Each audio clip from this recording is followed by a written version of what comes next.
It all began 1,000 years ago, during the war against the Demon King. On the day when the demonic beasts stormed across the front lines to slaughter humanity, it felt like the start of another overused tale, one seen countless times before. But let's continue. Soon you'll see how this story is unique.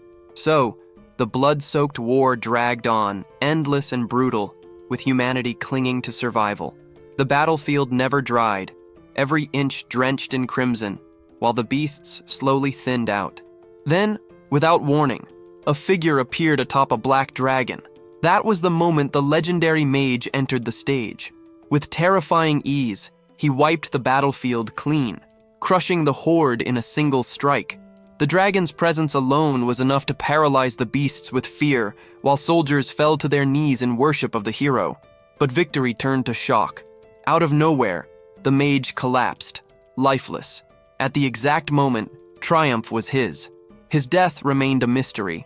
Before the end, he left behind a promise. He would await the one consumed with the thirst for strength, the one who would never fall to temptation or corruption. The scene snapped to the present. Inside a subway, all eyes were locked on the screen broadcasting a UFC fight. It was the 17th title defense of the reigning world champion. The crowd around the octagon went wild, voices uniting in a roar for the challenger.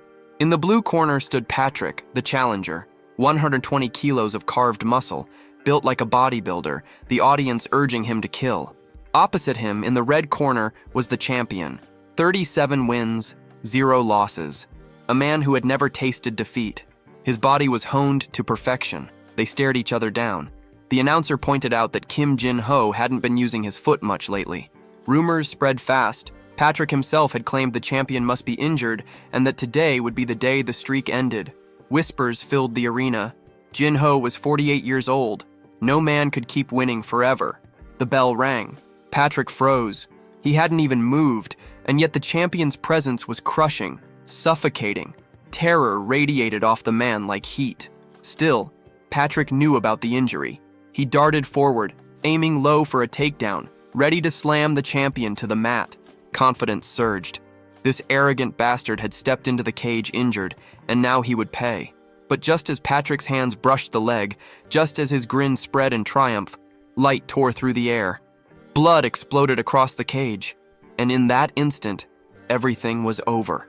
Patrick was wrecked in the cage. Kim Jin-ho had held back his leg on purpose. Otherwise, the fight would have been too easy. Pure arrogance, dripping from every move. Later, in the locker room, he threw on his coat, slammed the locker shut, and got ready to leave. A buddy, half joking, tried to stop him, saying there were people waiting for interviews, fans wanting a word. Jin-ho brushed it off, telling him to let them send a message. His time was already packed, and he had better things to do. The friend insisted. Outside, rain poured and traffic was chaos. Jin-ho grinned, saying that was even better. He'd run through it and arrive quicker. The next moment, the door slammed, and by the time the friend tried to follow, talking about the 30 kilometers ahead, Jin-ho had already vanished. Now it was the reporters swarming the coach, demanding answers about how he had built such a legend. Jin-ho headed home while the coach stood there, heavy with a sadness only he could feel. His mind replayed the first time he had seen the kid fight. The debut ended with a knockout punch. The second, a brutal elbow. Most fights never even lasted 30 seconds. That kind of talent only left a hollow feeling behind. The coach was certain. No one alive would ever stand against Kim Jin-ho until the day he decided to retire. To the press, he revealed the truth. The so-called injured leg was nothing more than a way to make the fight harder. Sometime later, Jin-ho arrived at his apartment, drenched from the storm. The doorway stacked high with gifts from fans.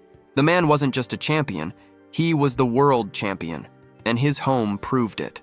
Inside that apartment building, he had carved out a mansion, a massive domain that screamed victory. Yet what he loved most wasn't the trophies or luxury. It was the glowing rig in the corner, the gaming PC. Jin-ho wasn't just a fighter, he was hooked on games, obsessed with one in particular, Last Savior.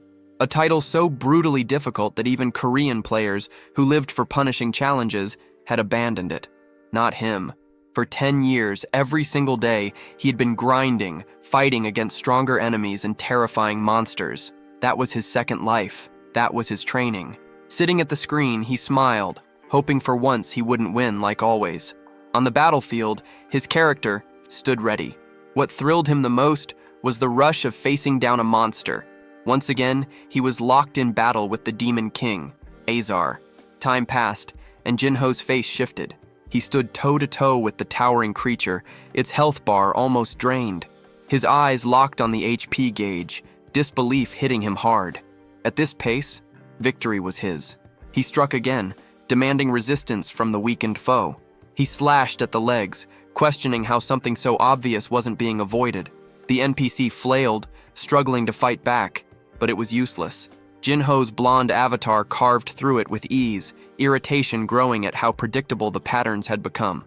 Every single attack connected, flawless and unchallenged. A lion's aura flared, unleashing a storm of blades across the Demon King's body. When he booted up the game today, the goal had been simple: fight hard, chase victory. But now, staring at the inevitable, fear twisted inside him. He didn't want to win. He willed the Demon King to endure, to strike differently, to push back. He bent his own commands, even sabotaging inputs to avoid sealing the fight. It didn't matter. One final slash cut Azar down. System messages flared across the screen, hailing him as the first player to ever kill the Demon King. Jinho froze. His expression hardened. He was now champion in two different worlds. The mouse drifted on the desk, his anger boiling. Who was left to face him now? What opponent could exist? His mind wandered absurdly. Maybe he should charge into the storm, find a bear in the forest and wrestle it. But then, in the clouds above, a golden light cracked open, followed by a jagged bolt of lightning. He sensed something racing toward him, eyes darting upward just as the strike slammed into his apartment. The screen went black. Vertigo washed over him, his whole body buzzing with numbness. He blinked, and suddenly the rain was real, falling around him. Confusion spread. When had he even stepped outside? His gaze dropped. Strange orange pants clung to his legs. A hand gripped his shoulder. A voice barked his number, 218. A blonde girl with piercing blue eyes stood beside him, urgency blazing in her stare. The number 172 was printed across her chest. She rushed him forward, warning that wasting time meant death. Still dazed, Jinho turned and realized where he was. Ahead, dozens of inmates were running for their lives inside a prison shaped like a fortress. His eyes locked on one of the flags, an eagle stitched into the fabric. The pattern felt familiar. Before he could process it, 172 yanked him back to reality, reminding him this was their last shot at escaping. If they missed this chance, they'd rot forever inside the butcher's prison. The weight of that name hit hard. The infamous prison, feared by all, now stood before him. Even with the pieces coming together in his head, Jinho was still groggy, dragged along by 172. Around them, prisoners pulled at the gates in a desperate tug of war. His instincts screamed it had to be a dream, yet the sharpness of it all made it impossible to deny. He ran with her, thoughts swirling, trying to grasp how he ended up inside the very game he used to play. In the end, he forced himself to calm down, first escape, then figure out the mystery. Suddenly, he froze. Something didn't sit right. He pulled 172's attention toward the chaos. This was supposed to be the most secure prison of all, yet the place was falling apart too easily. She explained Clark, the director, wasn't there. He had stepped out, and that was the reason for the uprising. But Jinho didn't buy it. He grabbed her by the collar and dragged her the opposite way. She fought back, furious, but his instincts roared. This prison was far too secure to collapse like this. Whoever went through that gate wasn't coming back alive. While 172 struggled against him, the others finally ripped the door open. Celebrations erupted, shouts of freedom filling the air. Dozens poured through, laughing, convinced they were saved. Their joy ended instantly. Blood sprayed, limbs tore apart. Out of nowhere, Clark stood before them. Cold eyes, brutal presence. His voice echoed as he condemned them as worthless insects. With a single command, his troops swarmed in. 172's face twisted with shock, questioning his sudden appearance. Jinho didn't hesitate. This was a setup from the start. Panic exploded. The same criminals who had cheered moments ago were now sprinting back inside, screaming for their lives. The prison walls were drenched in blood, painted red by their desperation. Later, Clark ordered the survivors rounded up. A line of broken prisoners formed. Among them, only Jinho and 172 stood out. Not like the rest. While the others seemed like copies stamped from the same mold, these two were different. She stood right beside him, gagging hard, until it all burst out into her hand. Disgusting. It would have been better if she had just puked on the floor. And to make things worse, the moment she moved to vomit, she was punched for it. Jinho froze, stunned by how brutal they were, even toward kids. No wonder riots exploded in this place nonstop. If that happened again, he knew he'd have no choice but to throw himself into a fight.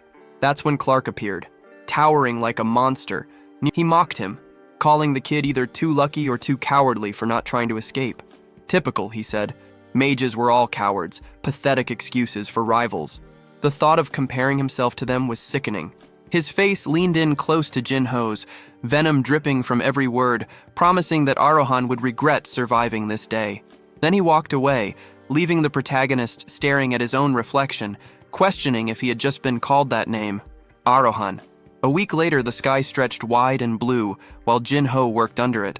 The entire day had been wasted stacking rocks.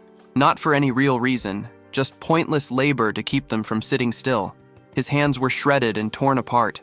The man, Kim Jinho, 218, Arohan, whatever he was supposed to be, kept lifting stones, cursing how even that drained his stamina. This body was pathetic, weak to the core. They had labeled him a mage, but when he tried magic, nothing happened. It was a complete failure. It didn't add up. Arohan was supposed to be a name tied to one of the most powerful mage families in the region, and then it clicked. He probably belonged to that family, but had been thrown away for having no magical talent.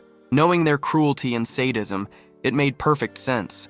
A guard barked at him, ordering the rock to be carried to the other side. He obeyed without a word, moving it across the yard. His eyes weren't on the rock. He was waiting for something else. The system window. The screen still flashed. Synchronization delayed due to excessive data. A cruel irony. In his original world, he had been too strong, unstoppable. Now here, this body was stuck, lagging, struggling just to download what it needed. Days passed. Mealtime came, though meal was too generous a word. A bowl of water with a chunk of bread hard enough to crack teeth. He chewed and spat curses under his breath. No matter how hard he trained, with food like this, he wouldn't build muscle, wouldn't build anything. Then 172 appeared, questioning why he wasn't eating the bread again. She reached for it, but he didn't allow it.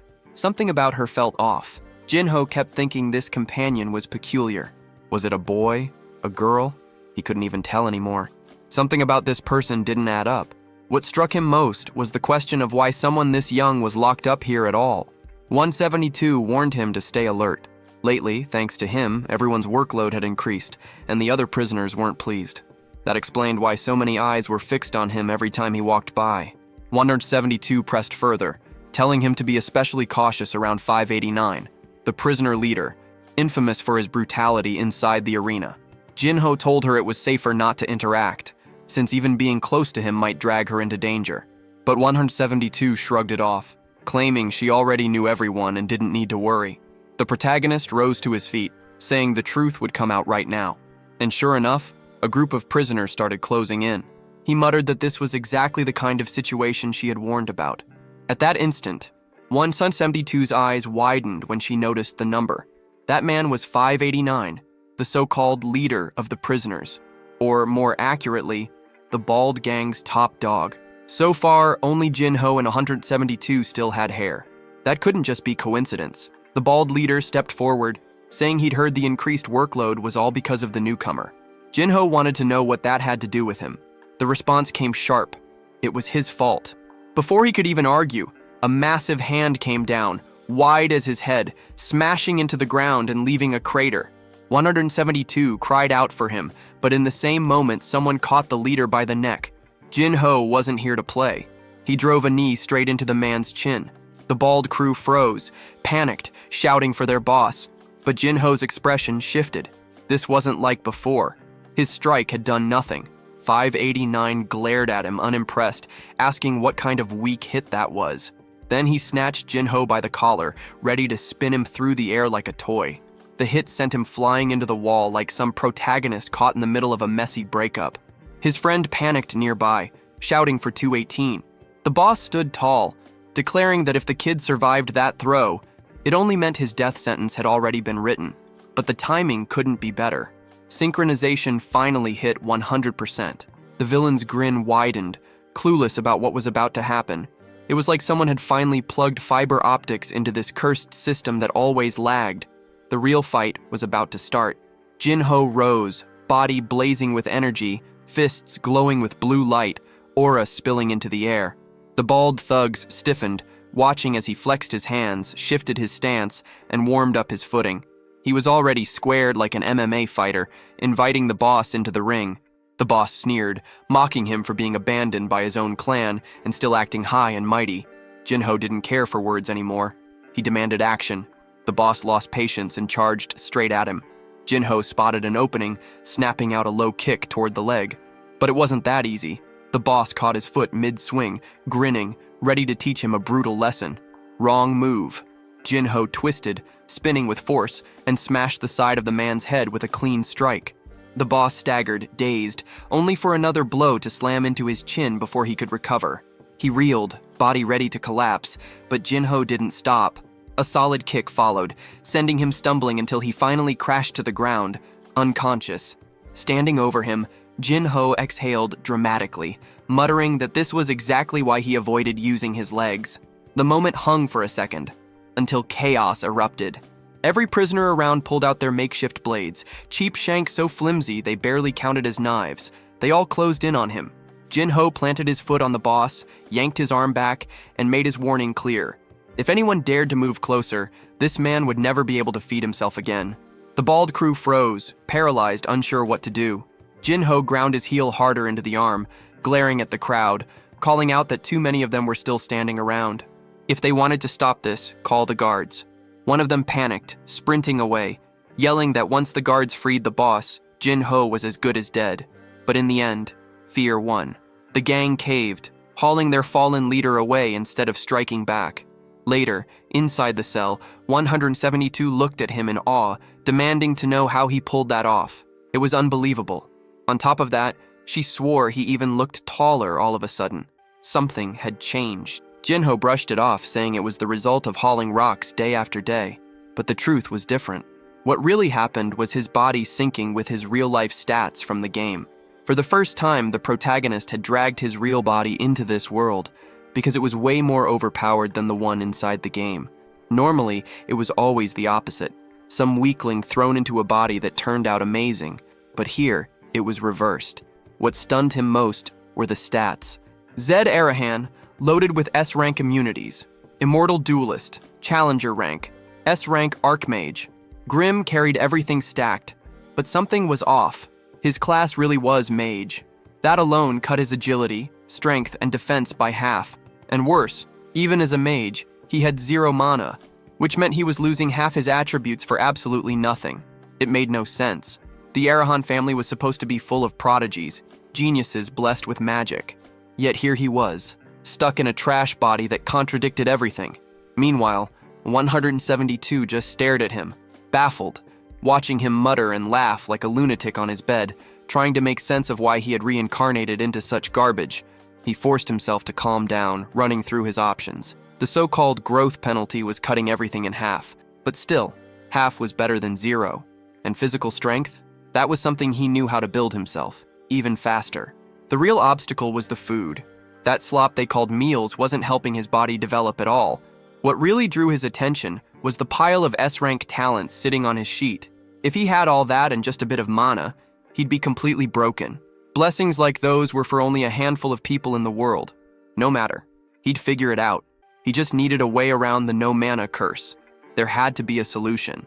Right then, the silence was broken by a guard shouting numbers from outside the cell.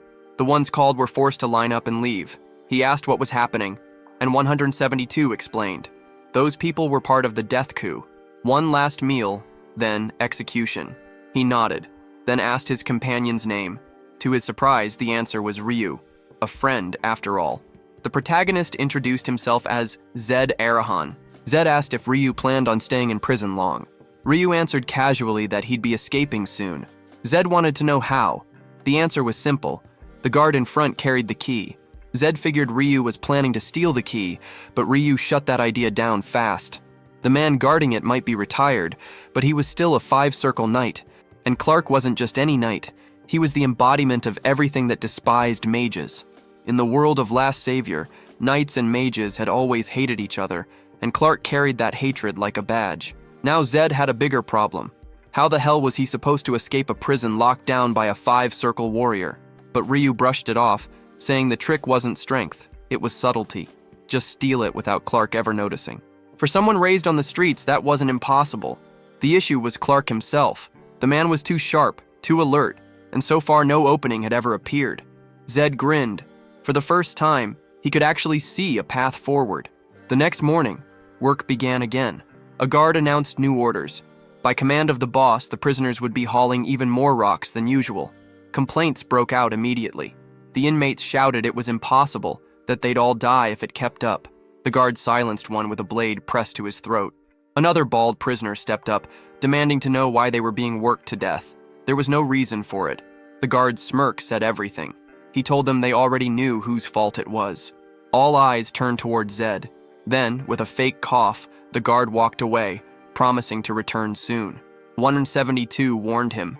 It was obvious. They were setting him up, feeding him to the mob. Zed had already noticed something off about these so-called knights. They weren't following any real code of honor. Their behavior was closer to thugs in uniform. Ryu slipped out quietly, refusing to get involved. But judging by his look, he had some kind of plan. He swore he wouldn't let Zed die here. Meanwhile, the prisoners came to the same conclusion. The work would only get easier if Zed was gone. The protagonist smirked. So be it. An unavoidable fight. The first thug charged, only to be met with a crushing knee to the chin. His body dropped hard, a heavy thud against the ground. The others froze, suddenly unsure. Who was next? Who had the guts to rush him now? Zed taunted them, daring the whole crowd to come at him together. The second wave surged forward, and the first to reach him caught a hammering blow straight to the skull. He collapsed instantly. Zed didn't stop. Elbows flew, fists smashed, bones cracked. And through it all, his rage boiled. These idiots kept coming one by one, lining up for slaughter instead of storming him all at once. Another one dropped to the ground, and Zed muttered that these guys had no bite. The moment he caught a glimpse of movement, he ducked low, barely slipping past a strike. He answered with another knee, headbutts, fists flying, chaos everywhere, a full-on brawl. From a distance, Ryu watched in shock. Bodies piled up in Zed's wake, and he realized he had never known his friend was this strong. Right then, someone beside Ryu whispered for him to follow. Meanwhile, Zed drove his boot into another stomach, sending the guy crashing down. As expected, the thugs pulled out those tiny knives again, barely 3 centimeters, but dangerous enough. Zed smashed one straight in the face, daring the next wave to hit harder. And now he was enjoying it. This was his element. His whole life had been built around fighting, and nothing thrilled him more than standing at the edge of death. The rush of slipping past a strike that could have ended him. That was his addiction. It was why he lived for the game, why martial arts consumed him. Another chin cracked under his fist. Another neck rattled beneath his blows. He looked unhinged, completely wild. Then, suddenly, a heavy foot landed on his back, someone roaring his name. Zed Arahan.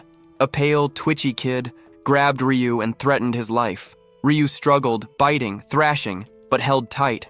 The lunatic promised that Ryu's death by a 2-circle knife wouldn't even be shameful. He lunged forward, but Zed slipped away, vanishing before the strike could touch him. The attacker froze, confused, swearing he had disappeared. His head whipped to the side, and there Zed stood, already talking casually with Ryu like nothing happened. The pale freak demanded to know what magic that was.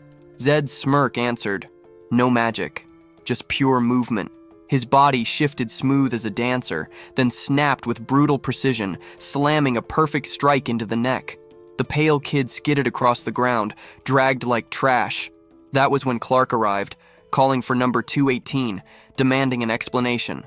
Before Zed could speak, Ryu stepped in, insisting 218 was the victim. He explained he'd been taken hostage, and Zed had saved him. Clark's eyes swept over the floor littered with unconscious inmates. His jaw tightened, fury simmering, annoyed that his men kept ending up as nothing more than punching bags. Clark's eyes narrowed and he demanded to ask Zed something, whether he had been using mana. Zed, barely interested, shrugged it off with a half-hearted maybe. In response, Clark unleashed his aura. The pressure hit instantly. Prisoners collapsed, gasping for air, choking on the weight that crushed down on them. Even Ryu, who had been struggling to stay upright, dropped hard to the ground. Now it all made sense. Through it all, Zed stood steady, untouched. A translucent mana barrier surrounded him. One of his S-rank traits had triggered resistance to suppression. He understood now.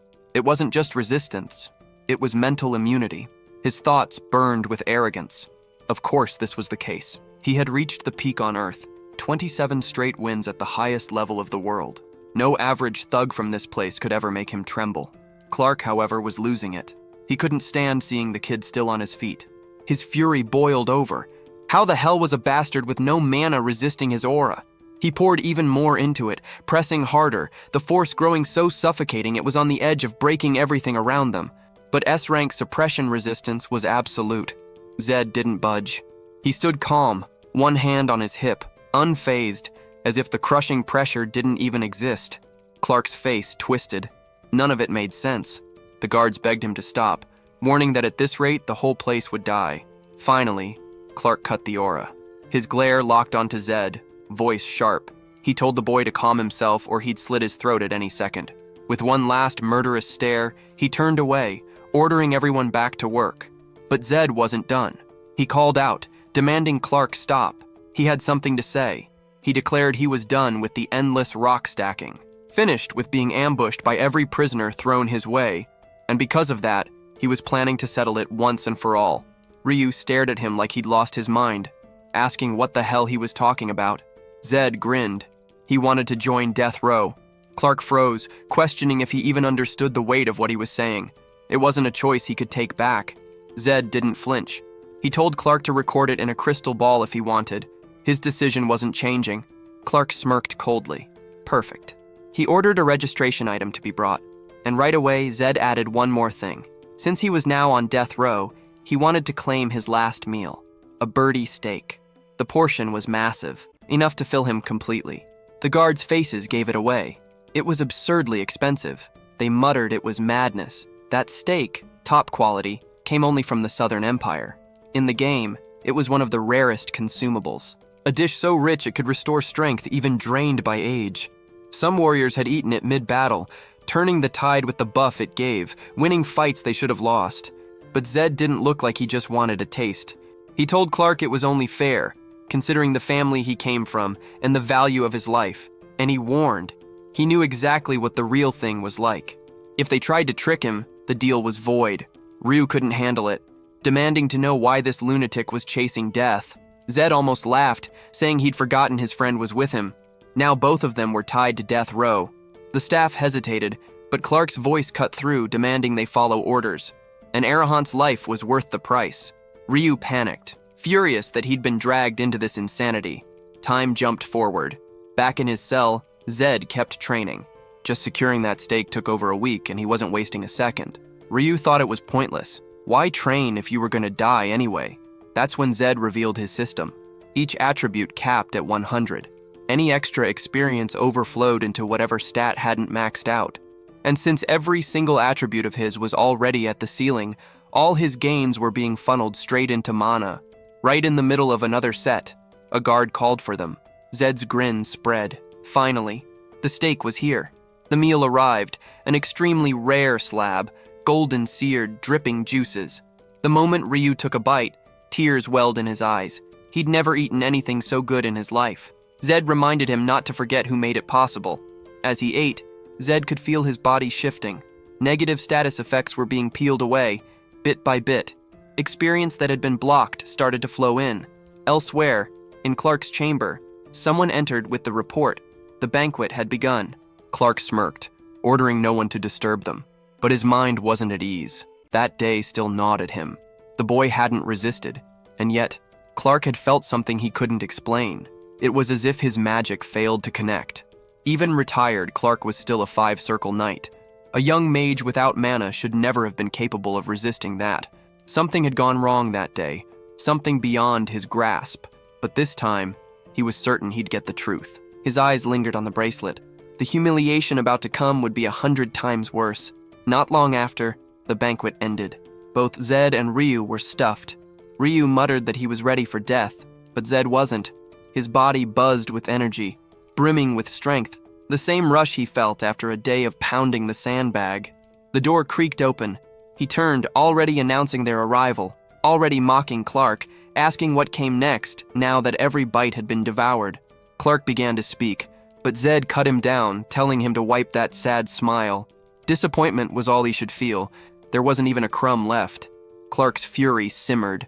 He spat that this brat thought too highly of himself, clinging to his bloodline. Still, he gripped Zed's shoulder, promising agony would follow. A bitter image formed, 40 years old, straining to handle a teenager. The truth spilled out. Clark's real goal was to exploit the presence of an Arrowhan. Any scrap of knowledge about that family was worth a fortune. He activated the bracelet. Zed felt it immediately. The man himself was a magical tool. Clark sneered, demanding what he thought of that sensation. Zed didn't flinch. He stood still, completely untouched. Ryu crumbled, nearly unconscious, collapsing to the side. Zed told Clark to behave better. Clark snapped, slamming both hands onto his shoulders, pouring in all his force. Nothing. Zed simply patted his hand away, unfazed. And just like that, the fight was set. Zed warned him. He should have killed properly if he meant it, instead of whining like a child. Clark twisted in rage, unable to comprehend why the artifact failed. The only explanation would be if the boy had a higher magical circle, but his age made that impossible, which left one option: Arrowhan bloodline, a natural counter. Clark seethed. He had clawed his way to the 5th circle through years of relentless training, sweat, and pain. Yet even a failed mage discarded by his family could resist the artifact. Then suddenly, the bracelet fizzled out, its glow dying, shutting down completely. Zed asked if Clark was finally done with the nonsense. Clark lowered his head, abandoning the threats, muttering that Zed could resist all he wanted. It didn't matter. The decree from the Majesty had already arrived. Execution at dawn. He should savor his final night in this world. Later, back in his quarters, Clark scribbled down notes. He hadn't managed to gather much, but he wrote anyway. Exhaustion weighed him down, his mana drained completely from pushing the artifact. The pen slipped from his hand as his head dropped, sleep dragging him under. Not long after, Ryu stirred awake. Zed, already up, asked if he was finally going to get moving. He told him to quit whining, even if he felt sick or like puking. Still, he acknowledged the kid's quick hands. He'd seen it. Clark almost falling forward like his body gave out, sitting, falling, forcing himself upright only to slump again. It looked strange, but Zed knew why. He praised Ryu's work. Quiet, sneaky, almost flawless. For anyone else, it would have been impossible. Ryu admitted it only succeeded because Zed distracted Clark. But then he asked if Zed was really fine after enduring all that pressure. Zed brushed it off, while Ryu muttered that there was definitely something off about him. Ignoring it, Zed pulled up his status. Mana still sat at 0, but everything else had dipped to -40, which in his case meant stronger. The brawl had pushed his body further, making it more comfortable to control. He couldn't even imagine how it would feel when his stats hit a full 100%. He turned to Ryu and laid it out. They were escaping tonight. If Ryu had recovered, it was time. Ryu panicked, saying it was madness. Clark would notice them the second they made a move. Zed smirked. Not a chance. Clark was asleep. The reason was obvious. The bracelet drained an absurd amount of mana, leaving nothing but exhaustion behind. Zed had seen the moment it powered down earlier, and that told him everything. Clark would be out cold. On top of that, he carried the keys. The moment to escape finally came, and both of them rose. Ryu hesitated, but Zed reminded him the hardest part was already done. One swift kick shattered the bars, sending them crashing to the floor. A few scraps of metal were never going to hold him. On the other side, guards immediately reacted, demanding to know what was happening. Zed didn't waste time. Of course, it was obvious. He was breaking out. Before they even realized what hit them, the two were already sprinting through the yard. But the guards weren't unprepared.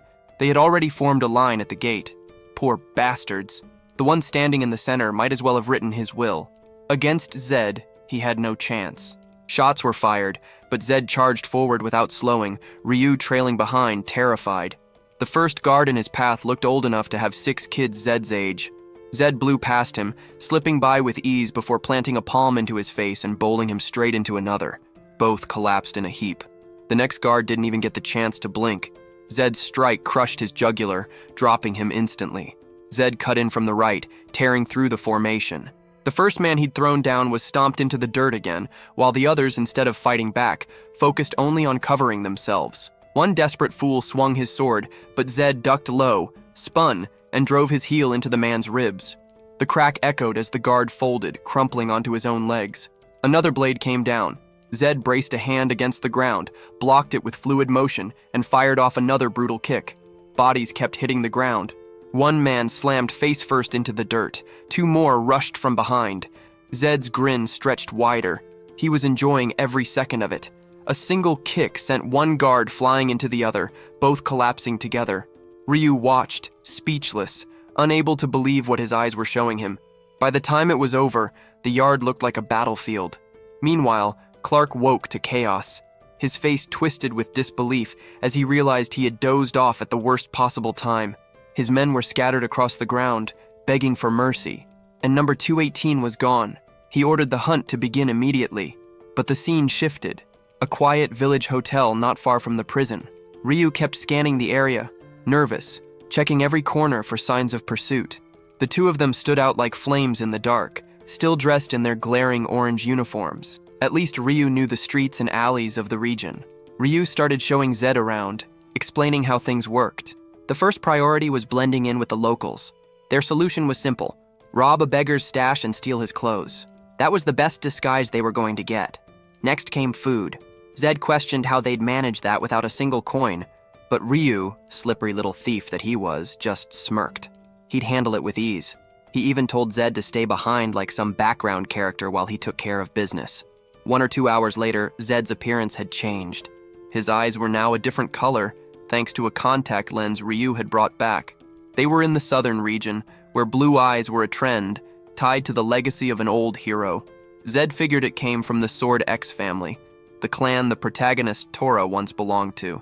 Their sworn enemies were the Arahans, complete opposites even in appearance. Sword X carried blue eyes. Arahans bore red, which meant walking around with glowing red eyes would have been suicide. Later, the two found themselves in a forest cabin. Reality was only now settling in. Zed couldn't shake the thought, how the hell had he ended up trapped inside a game? And what kind of absurd situation left him sleeping in a stable, claiming life was at least entertaining this way? Zed, though, wanted answers. Why was this lunatic always stuck to him like glue? Why did he keep calling him a side character, like it was some kind of running joke? He didn't understand it. For now, he'd keep Ryu close. He still needed the help, but he'd stay cautious. Trust didn't come easy. Loneliness weighed on him. It made sense. He was 40 years old, a man who had spent his whole life fighting and gaming. His house back in the real world had been empty. No one there. Morning came, and with it, the realization that none of this had been a dream. Zed woke in the shabby cabin, still stuck in this new reality. Ryu laughed, impressed that a noble like Zed could actually sleep in a place like that. Zed asked if he liked it here, but Ryu only gave the obvious answer. There was no such thing as liking when you were poor. You sleep wherever you can. Zed might have hijacked someone else's life halfway through, but in his old one, he had been loaded. And like a true capitalist, he got up declaring it was time to make money. Because you can't level up, can't get stronger, if you don't even have a bed to crash on or food to eat. Ryu argued it wouldn't be easy. Clark's men were hunting them, and sooner or later, they'd be caught. Zed asked if he meant stealing, but brushed it off. No way. You'd never get rich fast enough in this dump by picking pockets. The only real option was money earned the hard way. The arena. And just like that, they were there. In the underground pit where sand kicked up with every stomp, where fighters locked foreheads and fists did the talking. Zed's smug grin said it all. If there was one place he belonged, it was here. The crowd went insane, packed in shoulder to shoulder, roaring as the fights turned savage. Ryu already doubted everything, swearing this had to be the wrong place. But Zed? He was locked in. To him, this was perfect. Inside the pit, one guy sank his teeth into an opponent's shoulder, only to get blasted across the face with a cannon punch. Spit, blood, and sand flew.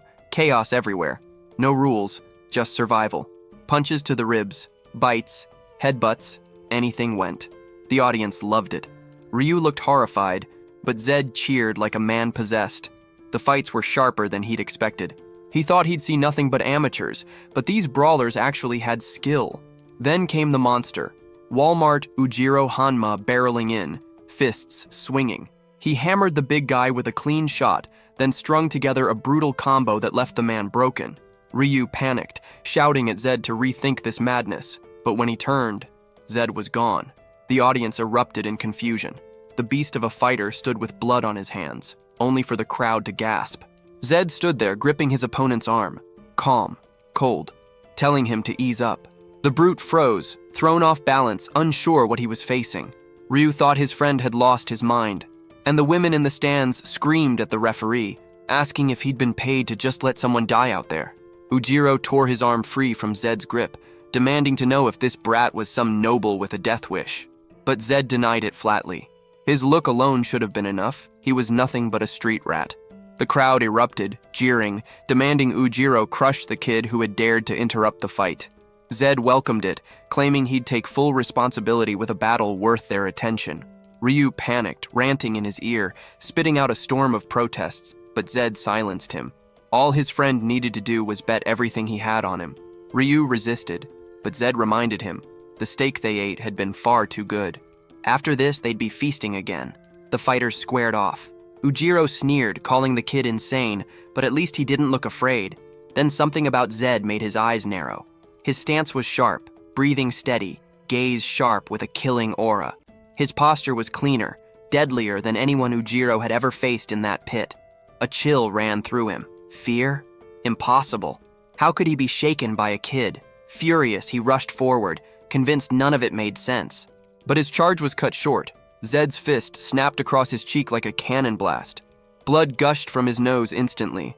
Zed mocked him, breaking him down like a coach scolding a rookie. You never start a fight with a punch that comes from behind the shoulder. He punished him with a rapid combo, each strike cracking into Ujiro's jaw. Zed explained it mid-beatdown. You always keep your arm forward, defense and attack in one. Ujiro was helpless, his face battered by a storm of machine gun punches. Blow after blow, his features swelled, his defense shattered. Ryu had his eyes shut tight, whispering desperate prayers. When he finally cracked them open, he saw Ujiro already on his knees, broken in the dirt. Zed stood there, smirking, calm as ever. Ryu was in disbelief, but why? Had he forgotten Zed had already destroyed an entire prison block on his own? Poor Ujiro gasping, vision blurring, seeing only shadows. He couldn't accept it. Losing to a kid in front of everyone, it was the ultimate humiliation. Ujiro swung one last desperate punch, but Zed slipped past it like nothing and went full barrage again. A clean final strike cracked across the pit, dropping him flat on his back. Zed didn't waste time. He turned to the referee, demanding the match be called. He'd already won, but this was a betting house. The ref knew if he announced Zed the winner, the crowd would riot. Still, he had no choice. Ujiro wasn't moving. The call was made. Zed, the victor. Zed brushed it off, saying the fight wasn't even a warm-up. Later, with a bag of coins in hand, he scowled. It was too light. He asked why there was so little when 60 people had bet against him, and only one had bet in his favor. The bookie swore the math was right. The payout followed the system exactly. Zed pressed harder. With that kind of betting pool, the prize should have been massive. He called Ryu over, and one look at his face told the truth. He hadn't bet everything. Before Zed could rip into him, someone new appeared. Tall, long blue hair flowing, draped in a red dress. She had presence, that much was clear. But her face, pure villain, trouble written all over it. She stepped closer, saying she wanted a chat. Zed brushed her off, asking who she even was. She smirked, claiming it was obvious this was his first time here if he didn't know her. She introduced herself as Herna, the owner of the arena. But Zed wasn't interested. He walked right past, saying it was good to know but he wasn't here for conversation. Ryu's gut twisted. This wasn't going to end well. Sure enough, two giants stepped forward, blocking Zed's path like a living wall, iron jaws, shoulders like boulders. Zed tilted his head up, unfazed, warning them flatly that if they didn't move, they'd all end up on the ground. The guards exchanged confused looks, thinking the kid had completely lost it. And from behind, Herna's voice cut in. The warrior Zed had just beaten. He wasn't some local brawler. He had been brought in straight from the big city. He needed to understand the weight of her words. She would let him walk away today, but the next time, it would be on her terms. somewhere far less forgiving, dangerous. That woman played with fire, and Zed knew it. She liked strong men, and that alone made her even more of a threat. But somehow, he slipped away untouched. The next day, the two sat inside a bar. Ryu looked drained, glaring at Zed, calling him insane for standing so boldly in front of that woman. Didn't he realize? She controlled everything in that arena. Zed brushed it off, calling her nothing more than an old fox obsessed with money. Ryu admitted he was right. She was known as the Fox, and getting close to Zed had probably been her attempt to squeeze some advantage out of him. It wasn't the first time Zed had been branded a genius. Back in his rise, once the wins started stacking and his name began spreading, he was bombarded with offers, contracts, promises, endless deals. Naive at the time, he'd been scammed more than once. But by luck, he'd found a manager who had made him a world champion. Those experiences carved the truth deep into him.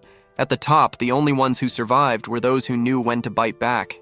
He'd called her an old fox for her wisdom. Soon, they'd see which of them was truly wiser. The meal they ordered finally arrived.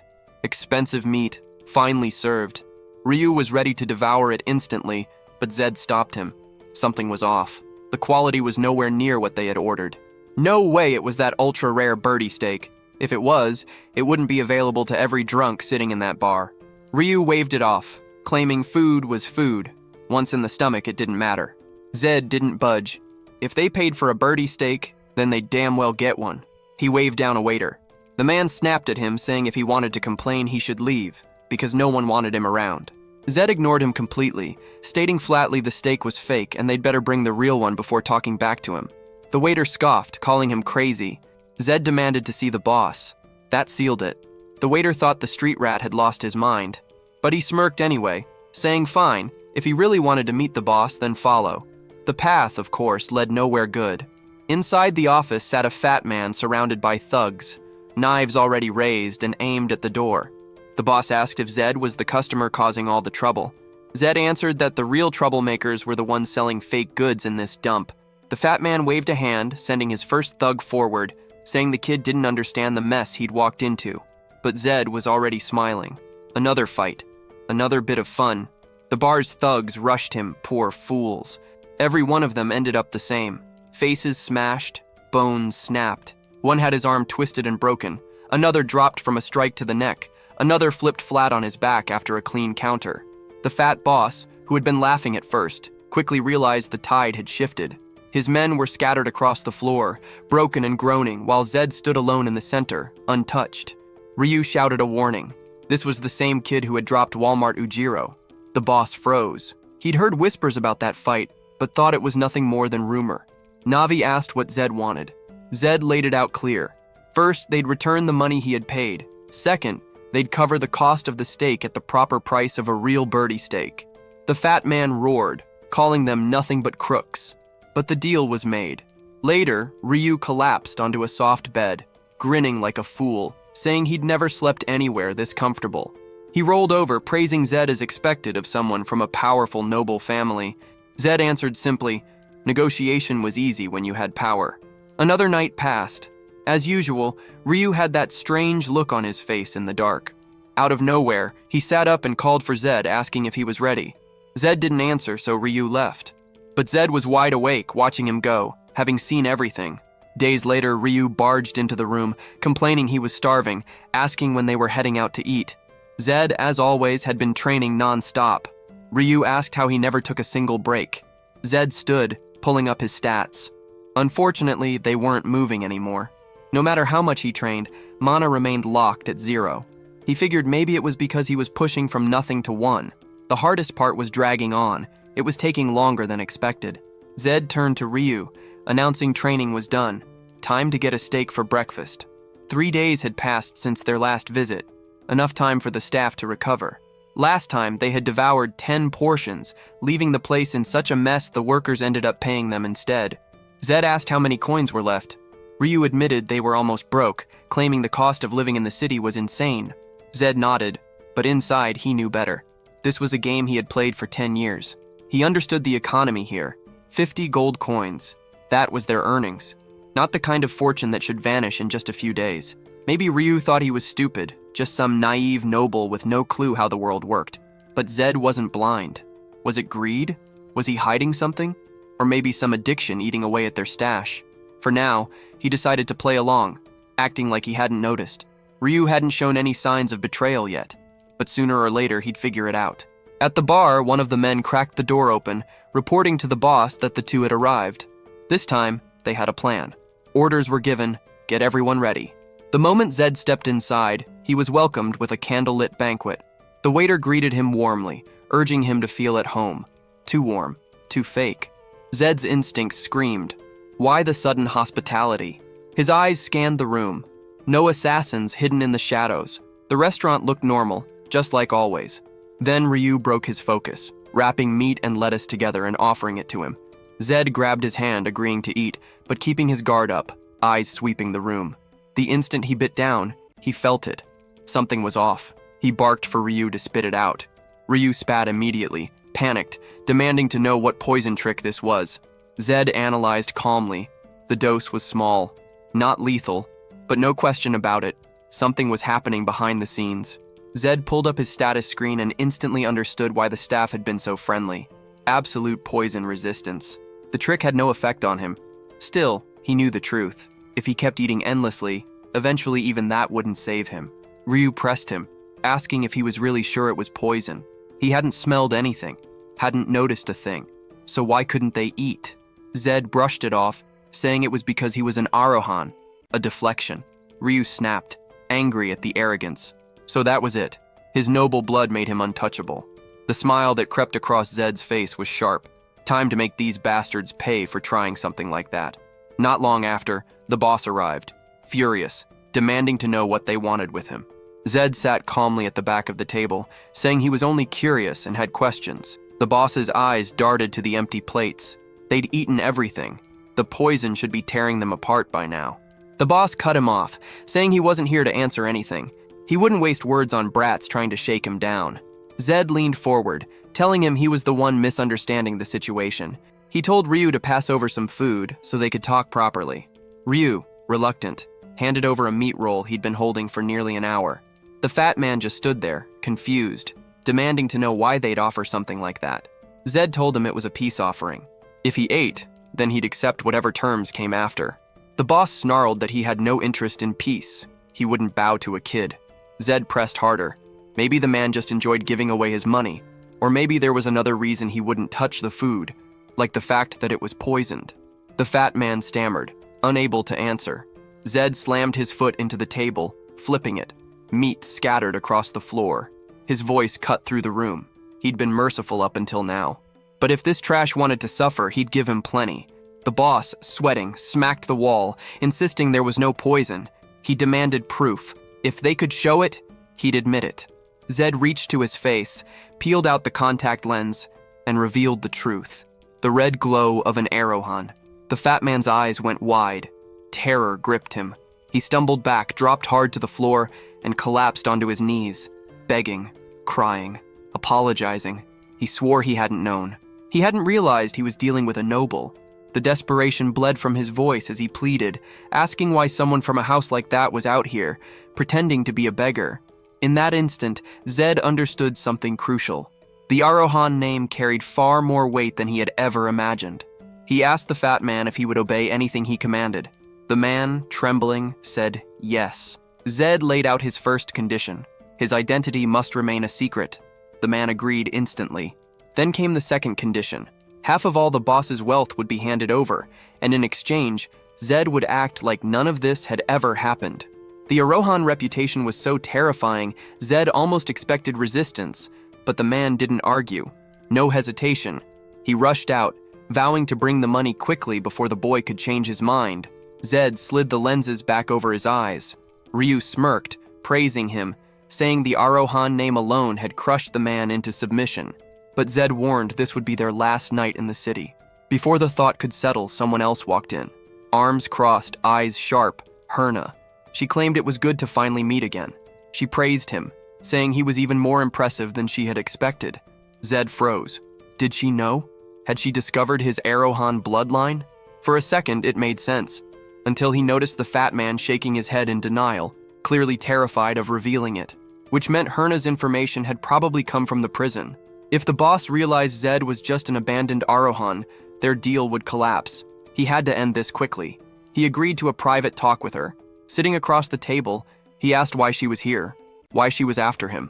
Herna tilted her head and told him he was mistaken again. She hadn't come for him. She was there for a client. That was when Zed realized. The client was Ryu. Ryu apologized, admitting what he had done. Herna said she was sorry as well, but her side of the deal hadn't been completed yet. Ryu exploded, furious, saying that wasn't what they had agreed on, that he had already paid a fortune. But Herna shut him down, saying it was impossible. The person he wanted had been gone for too long. Alive or dead, nobody knew. Zed finally pieced it together. The real situation was clear now. He told her things would be handled differently. If she wanted to negotiate, then she would be negotiating with both of them. In short, Zed agreed to help Herna, but only if she solved Ryu's problem first. Herna thanked him, saying her request was simple. All she wanted was for him to fight Walmart Ujiro again. Ryu immediately called it a trap, but Zed didn't hesitate. He accepted on the spot. Herna, with that lip-filler smile, promised she'd keep her word. Later, the two walked through the streets. Ryu carried a small pouch of coins, his face dark. Zed asked why he looked like that. They'd made plenty of money. Ryu admitted he was sorry. He hadn't wanted to keep things hidden. Since Herna knew the city and everyone passing through, he thought she could be a good lead, but he should have told Zed before making the deal. Zed told him it was fine. He'd known from the start Ryu was stealing money. That stunned Ryu, but Zed added that he'd only just figured out the money was going straight to Herna. Ryu demanded to know why he hadn't said anything. Zed shrugged, because he didn't care. The help Ryu had given him was worth more than those coins. But he warned him, he wasn't the type to let things slide forever. From now on, there would be no more secrets. No matter where he came from, Ryu couldn't act like trash. He apologized, swearing he'd never do it again. Even so, he begged Zed not to take the fight. They could just grab the money and disappear. Zed asked how he expected to find his brother if they ran. Ryu's voice broke. He already knew. Herna was going to scam them again. Zed thought about it. Ryu wasn't an idiot. His choice to go to Herna meant he was desperate. He knew it was a bad deal. He knew the odds were low, but he had no other way. And Herna? She was the kind of predator who thrived on desperate kids like him, bleeding them dry, then tossing them aside. Zed admitted he'd thought about running too, but he changed his mind. Ryu begged him to quit while he could. He trusted Zed's skill now, but Herna would definitely rig the match. No doubt. Zed only smirked. That was exactly why he wanted the fight. Nothing felt better than clearing trash from his path. He was certain Herna had gone all out, stacking every cheat, every dirty trick just to make him lose, which made it perfect. Back in the prison, the hunt was still on. Clark's men hadn't stopped searching. One soldier stepped forward, reporting that every unit was ready. Clark slammed the table, roaring that this time they'd finish it. The rat who had been hiding under their noses would die today. From this day on, that damned Arohan would not leave alive. 3 days later, the arena roared. Walmart Ujiro raised his arms high, bellowing that today he'd kill the kid. Zed couldn't believe the man's confidence, especially after the beating he'd already taken. Ryu was still trying to pull him back, saying they could still escape while they had the chance, but it was too late. The two stood face to face, the fight everyone had been waiting for. The flamboyant pit fighter against the so-called street beggar. Then it happened. The stance. The crowd's faces shifted instantly, murmurs spreading. Ryu whispered that things had just turned serious. Ujiro had mirrored Zed's posture exactly. The big man thought to himself that Herna had to be running something solid behind the scenes. That was the only reason he'd agreed to fight again. Because an Arohan with no mana? Impossible. Unless the rumors of him being abandoned in prison were true. He charged, determined to test it himself. Zed slipped past the first strike with ease. But this time, it was Ujiro speaking mid-fight, claiming he'd practiced the advice Zed gave him before, and it had worked. Zed dodged again, realizing with a hint of surprise that the man wasn't lying. He had trained, he had listened. Then Zed caught something, the way Ujiro's body shifted, the way he positioned himself. Something new, something different. Bam! Zed's strike cracked against the side of Ujiro's head. The big man staggered, twisted up, smoke almost rising from his forehead. Then, out of nowhere, Ujiro started grinning. He shouted that the brat really didn't have any mana. The crowd roared. People pointed out how tough Ujiro looked today. cheering his name louder and louder, but Zed had already figured it out: the overbelt, an item that reduced 90% of physical damage. Ridiculous in a fight like this. Normally it was simple to deal with, just hit with mana and bypass it, but Zed had none. From the corner, Ryu tried to make sense of it, stunned at how easily Ujiro was shrugging off the hits. He warned Zed to be careful, convinced Herna had tampered with the fight. Zed only grinned, telling him to watch closely. Ryu couldn't understand it. Why the hell was he smiling like that? Ujiro asked if he was ready to give up. Zed loosened his shoulders, saying he was more surprised than anything. Immediately, Ujiro noticed. Zed's stance had shifted. He was about to say something when another blow cracked across his head. Even with the belt's 90% resistance, his ear was already purple, necrosis setting in. Then came a crushing kick to the gut. Ujiro stumbled back, confusion in his eyes. How the hell was he taking real damage through the belt? Zed's grin stretched wider. This was rare. A fight where he could cut loose, use every ounce of strength without ending it in seconds. In the ring, any time he fought at full force, his opponent was out cold in less than a minute.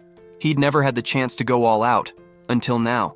And in front of him was a man still standing after all those kicks. Zed couldn't help himself. He wanted to hit him again, just to feel it.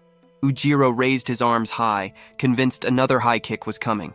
Instead, Zed's strike smashed into his ribs. The guard crumbled. Ujiro took a blow straight to the face. He dropped his guard low, only to get hammered in the gut. The poor bastard couldn't even track the hits anymore. Attacks rained from everywhere, and his eyes couldn't follow. He was done. He couldn't even see the fight. Zed barked at him not to collapse, and as Ujiro tried to mutter that he gave up, Zed cracked his chin again. The crowd went silent, stunned, as Zed tore the belt clean off. The artifact shattered on the ground. A chill ran down Ujiro's spine as he dropped to his knees. Zed demanded to know why he wasn't standing back up. Ujiro opened his mouth to apologize, ready to surrender again, but Zed didn't let him. Another strike smashed across his face. For Zed, it still wasn't enough. Then Ujiro noticed something terrifying. Zed's contact lens fractured, splitting apart, and the red eye underneath burned through. His lips tried to form the word Arohan, but his body gave out, collapsing backward unconscious. And right then, Zed felt it. Something alien surging inside his chest, flooding through his veins like fire. He snapped open his system window. Mana, from 0 to 1. It was small, but to him it felt massive, better than expected. Because with an S-rank Archmage trait, even 1 point meant everything. But something else hit him. Silence. The arena, packed with thousands, had gone dead quiet. Ryu rushed over, panicked, demanding why he'd removed the lenses. Zed pointed at himself, asking if they could see his eye. Ryu shouted back, of course they could, and worse, it wasn't just red. It glowed, brighter than before. The stands erupted. Voices screamed, the name echoing. There was no mistaking it. The crowd bolted in every direction, fleeing, shouting the same words. Anyone who met those eyes would die. What the hell had his family done to this world? Just a glimpse of the eye color was enough to make thousands panic like they'd seen death itself. Not even the cursed Sharingan from old legends carried that kind of fear. Zed knew better than to stick around. He dashed off, calling for Ryu, knowing the guards would arrive any second. Meanwhile, Herna seethed in the stands, furious. She cursed herself for ever trusting that rat from the prison.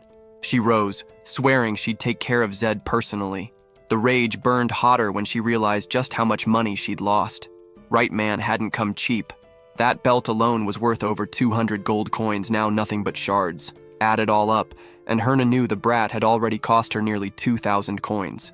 She screamed in fury, clutching her face, spitting curses that she should have killed him from the start instead of playing games. Meanwhile, Zed and Ryu were already moving to slip out of the city. The streets crawled with guards, so every step was a risk. Later, Ryu popped out of a barrel, asking if things had calmed down. He told Zed to stay hidden while he fetched a carriage. But before he could leave, a man with orange hair appeared, saying Hermes had sent him. She had information Ryu wanted, and he needed to speak with her. And besides, no carriages would be leaving the city tonight. It looked like the perfect chance to run, but instead, the two turned back toward the storm. Another meeting with the lunatic woman. Ryu muttered it was insane, but Zed had already decided if they didn't settle this now, the problem would stalk them forever. Time to end it. And sure enough, when they arrived, Herna was waiting, guards at her back. Clark was there too, twisted grin plastered under that ugly mustache, convinced victory was already his. Clark sneered that if scum like them really had stolen a key and escaped, they wouldn't walk away alive. Herna mocked him, calling him an idiot. If he'd sided with her earlier, things wouldn't have spiraled this far. Zed shot back that even if he could turn back time, he wouldn't change his choice. And one thing was certain. He wasn't planning to die quietly. Clark drew his sword, aura flaring, and declared Zed Arahan would be executed on the spot. No one would interfere. Zed told Ryu to stay out of it. Clark laughed, calling it pathetic. A mage who thought he had a chance against him. Brave, maybe, but delusional. Zed replied he had a 50% chance of winning. It wasn't arrogance. It was the mental game he always played. Against someone stronger, he believed in that 50%, so he'd never give up. Against someone weaker, it kept him cautious, never careless. To him, every fight was the same, 50-50. Either he won or he didn't. Clark coated his blade in glowing aura, snarling that the brat's confidence stretched to the very end. Clark's aura swelled, ripping through the air as he warned that the brat would die confident, no matter what. Then he lunged, shouting Zed Arahan's name, blade drawn, roaring for him to die. Zed didn't flinch. That was exactly what he wanted. He wasn't asking for much, just a real chance to gamble with his life, to embrace the possibility of losing. And in that instant, he became the challenger again. The mark of the S-rank determined challenger ignited. His expression shifted, the system triggered, and every attribute surged by 10. Clark's blade tore downward, the ground erupted in a violent purple blast, and dust consumed the arena. A crater split open in front of Clark, his blade buried deep into the earth. He stood there silently scanning the smoke, but the boy wasn't there. Someone shouted for the captain to look up. Lightning cracked through the haze. Zed was above, glowing, thunder lacing his body. The transformation had triggered reborn thunder. His stats climbed another 10% across the board. Mana flared, enough for him to wield true power now, the kind only an S-rank archmage carried. It was a scene ripped straight from a nightmare. Golden arcs wrapped around him, like a lightning-drenched version of Killua gone divine. He dropped down fast, Clark forced to raise his guard against a flying kick. The impact sent the knight stumbling back. Zed had always been a monster in close combat. Now he was mixing it with magic. Clark reeled, unable to comprehend it. How the hell could this brat wield lightning? Lightning wasn't just rare. It was a cursed element. No one had resistance to it. Not even the Arohan clan's founder had wielded it. So how the hell did a discarded outcast hold that power? The guards froze, jaws slack. Even Herna was speechless. Ryu, off to the side, didn't even blink anymore. He'd seen too much from Zed to be surprised. Clark slammed a boot into the dirt, fury ripping through him. This was what he hated most. Brats born with power, gifted by bloodline, stepping over men who'd bled for every scrap of strength. He roared and swung, aura cutting the air in a violent slash. Zed bent backward, a perfect Matrix-like dodge, electricity cracking around him. Clark snarled and unleashed another, then another, crossing slashes to box him in. Zed slipped through each one, step by step closing the distance. Clark's blade finally carved in from the side, arcing toward Zed's head, this time convinced the brat couldn't escape. Clark's sword slammed into something invisible, sparking like it had hit an electric wall. Zed's body carried its own natural shield, and in that instant, he closed the gap, driving a brutal shot into Clark's ribs. The hit landed clean, his frame lit with golden lightning, beautiful and violent at the same time. Clark's chest cracked with pain, electricity ripping through him. The arena lit up with a purple blast as Clark staggered back, still holding his ground. He was strong, no doubt, but Zed had become untouchable. Already a master at dodging, now charged with thunder, he slipped past another strike and answered with an uppercut to the chin. Clark's mind spun. None of it made sense. The boy was supposed to be a mage. Mages hid behind barriers, chanting from a distance. And when a night closed in, the outcome was always the same. The mage died. That was law. A law carved into the world. But the brat in front of him had shattered it. Lightning snapped through the air while Clark tried desperately to parry the incoming blows. This was the first time he'd ever seen a mage like this. He had no counter, no strategy. He pulled back, changing tactics, planning to rely on long-range aura slashes. Too slow. Zed blitzed forward, face-to-face in a blink, and smashed him with another punch to the jaw. Clark stumbled, only to catch a crushing blow to the gut right after. The hit sent him flying, his body slamming against a tree on the far end of the arena. Blood sprayed from his mouth, 3 liters easy, while his men rushed in panic, asking if he was still alive. He waved them back, pride unbroken. No one was allowed to interfere. Turning his bloodied face towards Zed, he admitted the truth. He had lost to an Arohan, and at the very least, he should be killed here and now. Zed stepped forward, asking if he wanted to know why he lost. Clark growled, refusing, demanding the brat just kill him and stop talking. But Zed ignored him. He explained anyway. The only reason Clark had lost was because Zed had trained harder, worked longer, pushed himself further. The words dug deep. Clark barked back that it was ironic, hearing that from someone blessed by the Arohan bloodline. His strength existed only because of his heritage. He knew nothing of effort, nothing of clawing from the bottom with no talent at all. Zed countered coldly. Clark should have been stronger than him at this age. If he'd truly trained, if he had kept sharpening his blade instead of drowning in self-pity, he wouldn't have fallen here. But he let an inferiority complex blind him. A knight blaming another man for his own loss had no right to the title. Clark went quiet. He let out a bitter laugh, calling it ironic again. He never imagined a boy like this would be the one to remind him of the true code of knighthood. Clark told him to finish it, to end his life already. But Zed hesitated. If he killed a man like Clark, the 5-circle knight, he'd have every faction in the Empire hunting him down. Yet letting the knight live meant letting someone dangerous walk free, spreading his name everywhere. At that moment, the Challenger and Thunderborn talents flickered out. His body dimmed. Still, he lifted his hand, sparking with energy, and the forest echoed with panicked screams. The guards shouted. Herna snapped orders for them to strike him down. Zed looked around. The numbers weren't in his favor. Too many blades closing in. Then something shifted. A strange mist crept between the trees, rolling across the ground like a living thing. The energy thickened until sight itself grew useless. Zed froze, trying to gauge whether this was the work of another mage or something else entirely. It was worse than he thought. He needed to escape. The mist settled suddenly, and when Zed opened his eyes, the battlefield was unrecognizable. Every guard lay dead. Herna's body was shredded before she could even scream. Clark, too, slashed apart by wounds like claws. Zed hadn't even touched them. He immediately remembered Ryu, spun around and called for him. Out of the bushes came his friend, awkward and pale, assuring he was fine. Zed asked if it had been his doing, but Ryu shook his head. No way. This had to be a high-level mage's work. Whoever it was, they needed to leave fast. Among the corpses, Ryu spotted a card, far too clean, deliberately placed. He handed it to Zed.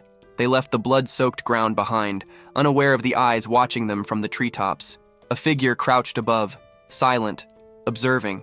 If anything, it seemed likely this was an Arohan, someone who had watched Zed's prison sentence, waiting for him to fail, and now recognized him as the real thing, the future of the family.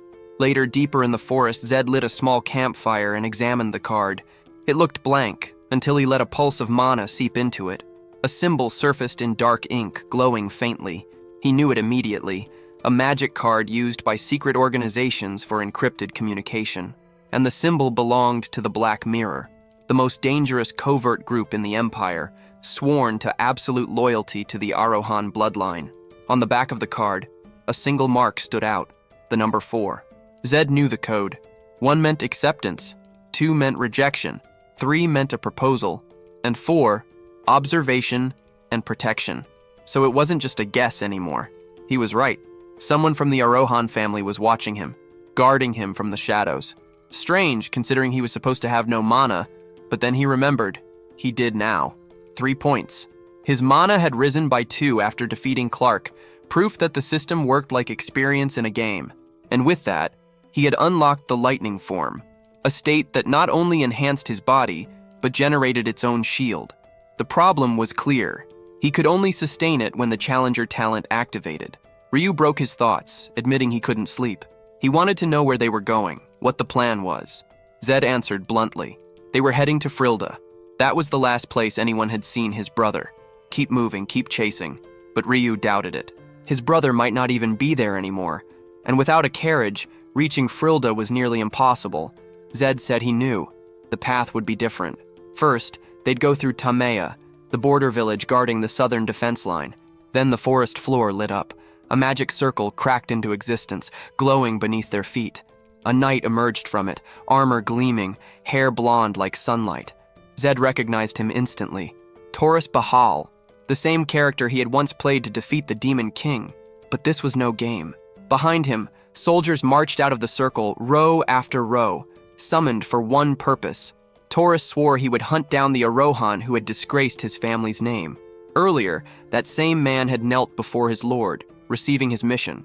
Reports told of an Arohan who had escaped a southern prison days ago, a fugitive accused of killing guards and even innocents in the city. As Bahal's successor, it was his duty to bring justice and restore the honor of his bloodline. Taurus swore the oath without hesitation. The order would be carried out. Back in the forest, Ryu groaned, saying this was madness. Zed cut him off cold, telling him to quit whining. It had been 5 days of the same complaint. What annoyed Ryu most was simple. They were the only fools walking straight into the front lines. On the Empire's map, only a handful of exits were marked, and beyond the mountains, every path was swarming with demonic beasts. Each major family was tasked with guarding one region, and the south fell under the rule of the Bahal clan.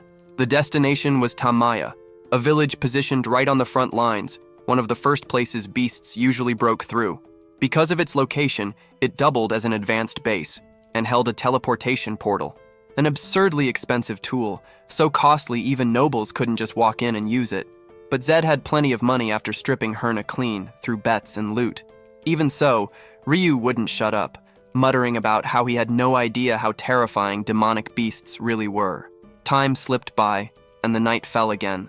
Zed caught it first, the faint tremor. The ground quivered under his feet. He rose in silence, telling Ryu to prepare. Something was coming.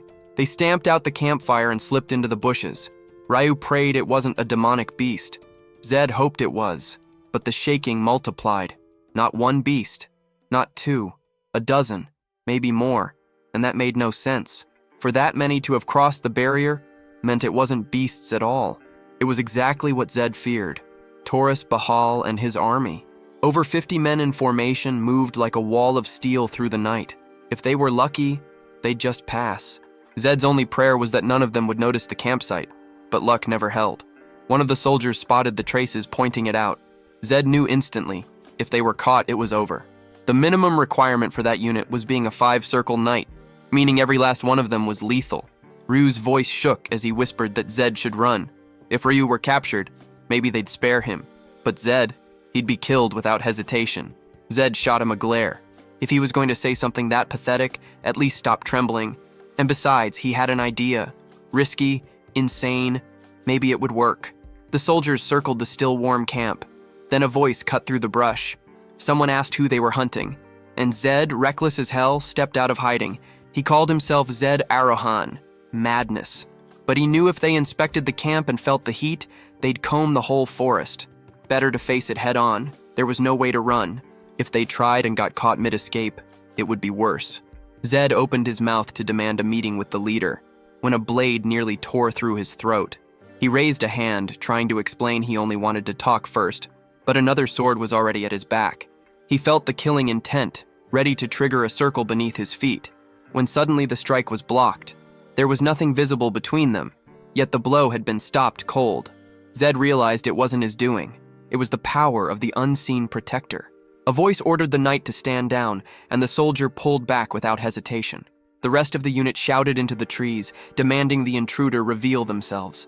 Zed had suspected someone had been watching him, but never this close. And it wasn't just one figure. Shadows shifted, revealing an entire squad surrounding him, invisible until now. No wonder the Arohan name carried fear.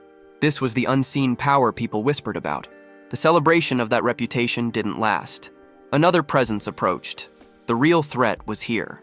The Bahal successor arrived, Taurus himself, greeted with cheers from his soldiers. The Black Mirror agents recognized him instantly, whispering his name. But for Zed, the man felt more than familiar. He was the character Zed had played the longest, the one that had stayed with him until the end. Nostalgia almost pulled him away from the moment. Almost. Taurus demanded confirmation. Was this boy really Zed Arohan? Before Zed could answer, one of the Black Mirror stepped in front, silencing him. Zed narrowed his eyes, trying to piece together why they were going so far to shield him. Taurus's voice cut the air. He said at last he'd met the infamous secret organization, though he couldn't believe they dared to stand in his way. To him, this was madness. The Arohan family had crossed the line. He raised his sword high, declaring the price would be paid with their heads. Then another voice broke through, calm, sharp. "That won't happen!" A red circle flared beneath the Bahal soldiers, glowing hot. Zed's stomach sank. He recognized it instantly. A trap circle. This wasn't casual magic. It meant the mage had predicted every move ahead of time, and only a 7th circle mage could set a formation like that. The mage's voice rang again.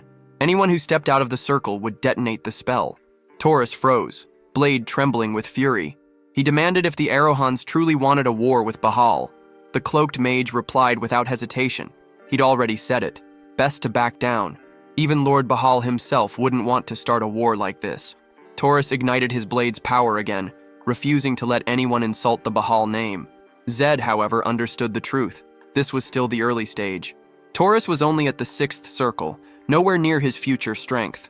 If a fight broke out now, every knight in the clearing would be slaughtered. But Taurus didn't care.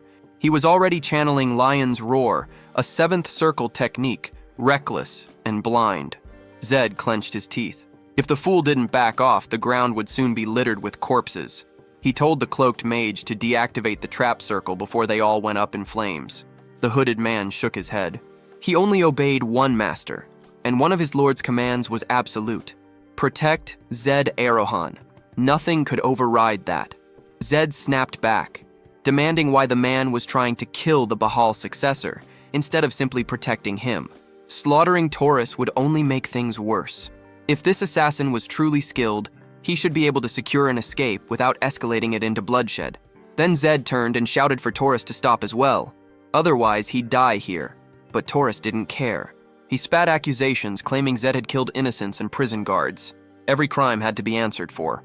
Zed tried to explain it was a misunderstanding, that they could settle it with words. But Taurus was already charging, vowing the only conversation would be had when Zed was on his knees. The red circle didn't detonate. That meant the trap hadn't been triggered. But then the air itself ruptured. An explosion flared, and Ryu screamed for Zed. Taurus's sword was blocked mid-swing by a barrier thrown up by the Black Mirror squad. Even so, the impact and backlash were brutal. The shockwave ripped through the trees, and Taurus dropped to his knees, coughing blood. Zed walked forward, calm, and asked if now that he was on the ground. Taurus was finally ready to talk. But the successor collapsed outright, unconscious, nearly dead from the mana backlash. His soldiers rushed in, panicked, crying that their heir was dead. Zed waved them down, saying it was only backlash from burning too much energy. If left alone, he'd recover. Forcing it would kill him faster. The assassins hovered, already preparing to intervene, but Zed cut in. Backlash couldn't be healed by someone weaker. Only someone above Taurus's level could help, which meant only the Black Mirror could. Zed pointed straight at one of them and told him to heal the Bahal successor. The man froze, shaken. Heal a Bahal knight? The enemy? Zed's tone was cold. Taurus was an old friend. Not a lie, but definitely suspicious.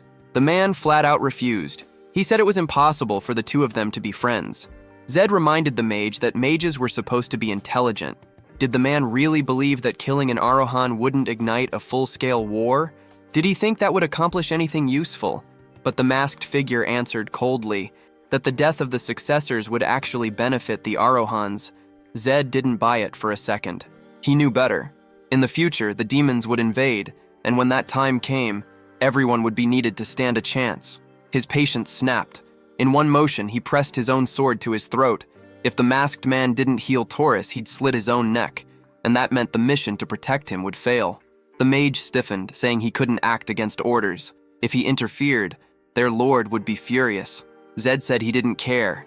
He'd carry the consequences himself. Finally, the masked man moved toward Taurus. His soldiers hesitated, blades ready, but Zed explained the only person who could heal Taurus was someone stronger than him. If they refused, the man would die on the spot. So Taurus was healed, breath returning to his chest. The loyal soldier at his side even broke down, eyes wet.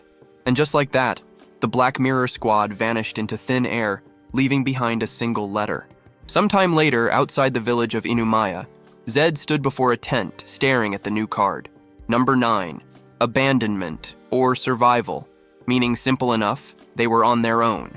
Villagers whispered, asking if the mist back in the forest, the one that had butchered so many, was also the work of the Black Mirror. Zed confirmed it was, but now their shadows had left him behind. That's when he noticed something off. He asked Ryu how he knew about the organization at all. Ryu shrugged. Everyone knew. Even kids in backwater towns grew up hearing about them. Zed scoffed. A secret organization that everyone knew about. Ridiculous. But Ryu warned him, because everyone knew. That also meant everyone was watching. They could be killed anytime, from anywhere. Zed didn't flinch. There was no need to worry, not with knights who still lived by the true code of honor. Knights valued pride and principle. Mages? Mages would cut down a friend if it meant earning coin. Both sides were extreme, too absolute. But that made them predictable. With knights, you just had to strike at their sense of honor. With mages, all you had to do was name the right price. One of the knights appeared and announced that Lord Hare wanted to see him. Later, inside a tent, Taurus sat across from Zed. He started with polite chatter about tea, but Zed barely paid attention. He wasn't interested. Taurus quickly cut to the point, asking about their situation. Zed replied that he wasn't the formal type.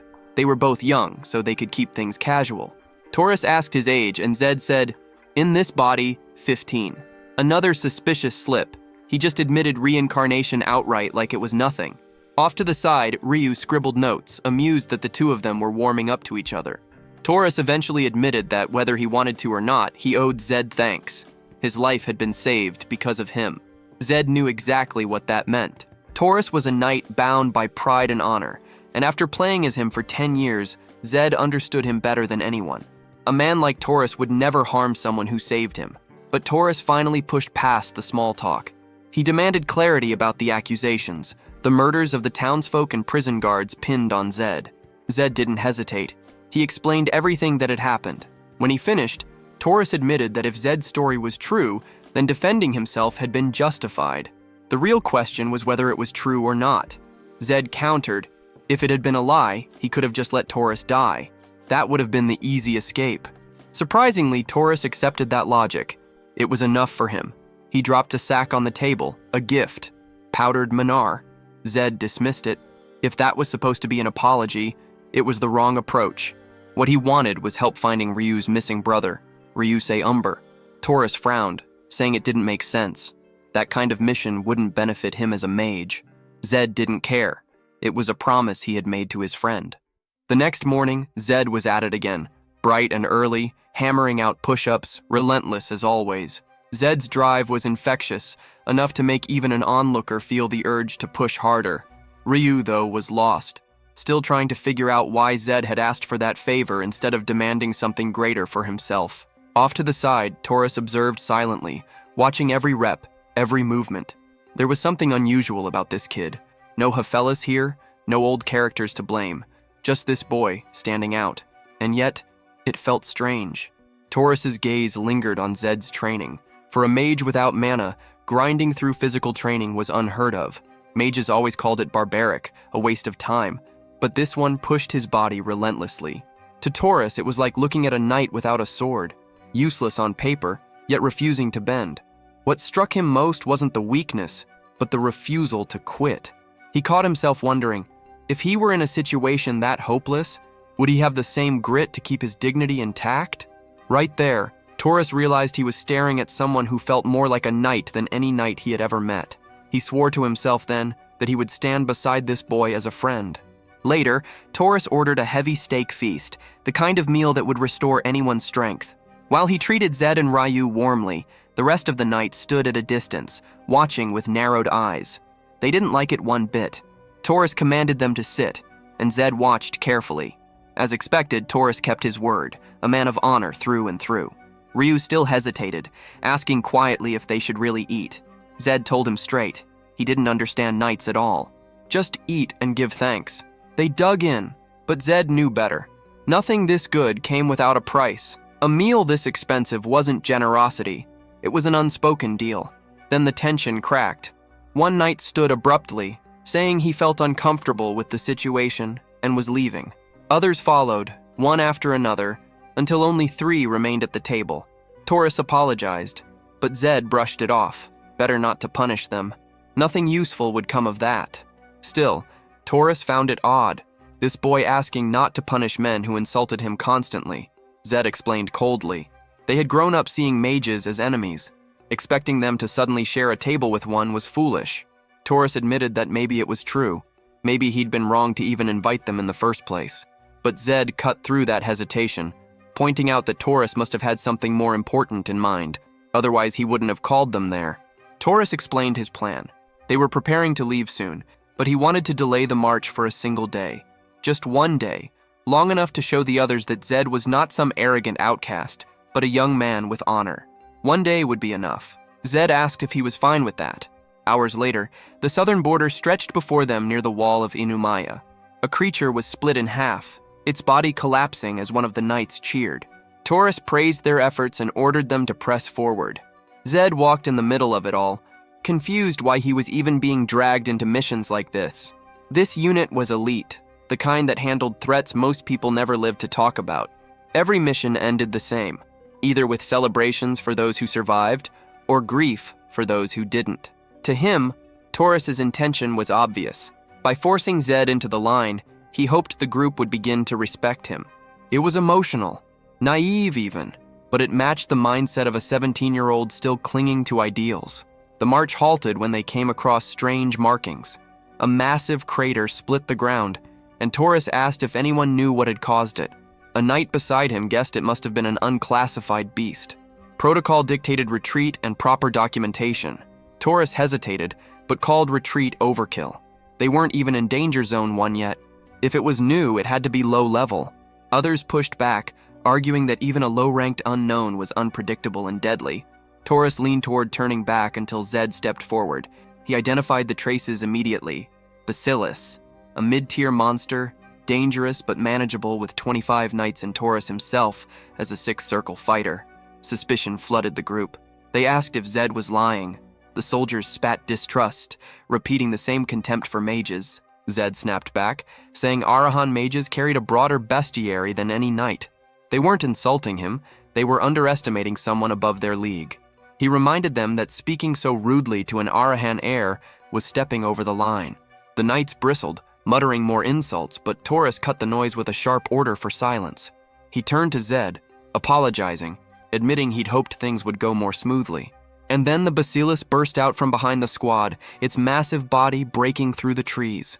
Taurus shouted the command for formation, but the soldiers barely had time to dodge the monster's first strike.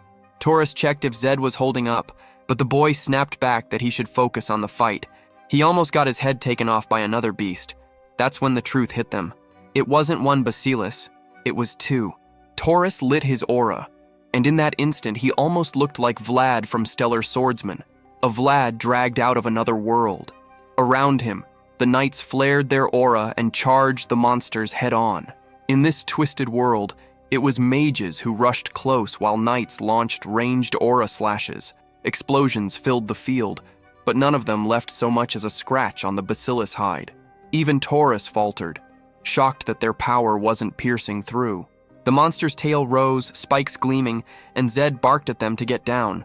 No one moved until Taurus roared the command again, forcing them to throw themselves flat. But one knight stood his ground, refusing to bow to a mage's warning. Artmoy cursed at him, but it was too late. The Bacillus unleashed a storm of poisoned spikes. Those who obeyed survived. The stubborn one would have been shredded if not for Zed dragging him out of death's path. Saved by the mage kid. Pathetic. Artmoy warned them quickly. The next strike would be aimed at the ground, so lying flat wouldn't save them again. Then he told Taurus to take the left monster with the knights. The other one, the right Bacillus, was Zed's.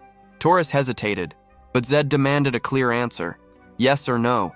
The blonde knight finally agreed. He'd lead the squad against one beast, while Zed took on the other. Zed's lips curled into a grin. He said he was counting on them. The mage squad leapt away, leaving him face to face with the monster. Instantly, the challenger talent flared, mana flooding his veins. With 10 more mana, the lightning talent roared alive. Sparks lit his body as he called the Bacillus to face him. The creature roared back, but Zed only smiled wider. Nothing thrilled him more than dangling between life and death. Luck? No. This was exactly what he wanted. The basilisk lunged, but he vaulted from one tree trunk to another, electricity crackling through the air. He dropped down from above, already aiming for its weak point. It wasn't about piercing through, it was about crushing straight down on the skull. The strike landed. The monster twisted violently, trembled, and dropped dead. Just like that, the beast was finished. Expected more of a challenge, honestly. From its mouth, he pulled out an ingredient, a crimson shard known as Demon's Breath, a rare material that, when mixed with holy water, could potentially be refined into an elixir. Zed stood there crackling with light, arcs sparking across his frame, tiny spheres of energy orbiting him. He explained to himself that an elixir was the perfect item. A small chance to boost stats for most, but for him, with everything already maxed, it meant a guaranteed increase in mana. He waved off the fallen monster, saying he was heading back to aid the knights. Taurus had been holding against the second beast, but a blow sent him flying, tearing him away from his squad and leaving him without defensive cover. Then a flare streaked upward and detonated against the basilisc's head. It was Zed, stormlit and standing tall, asking without words if Taurus was still alive. Seeing the boy glowing with lightning, Taurus demanded to know what energy he was wielding. The knights froze, shocked, recognizing the answer instantly. Lightning key. Taurus asked if that was truly what he was using. Zed confirmed it casually, leaving him even more bewildered. As far as he knew, the boy had no mana at all. Zed explained that he had gained mana recently.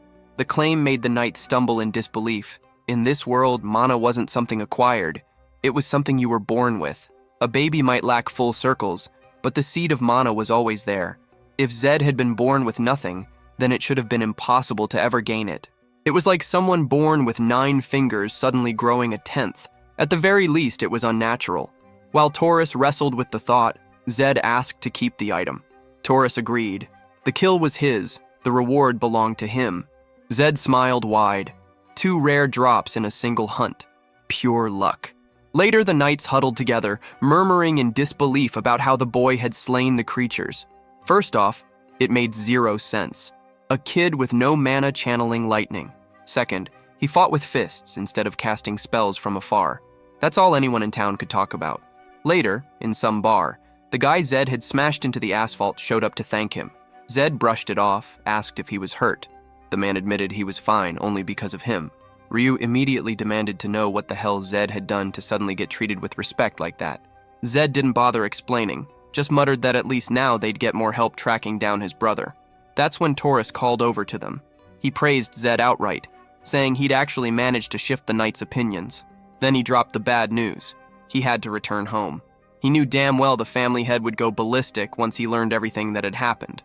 Zed asked if he wasn't worried about catching hell for siding with an Arahant. Taurus said he'd already made peace with that. It was bound to happen sooner or later.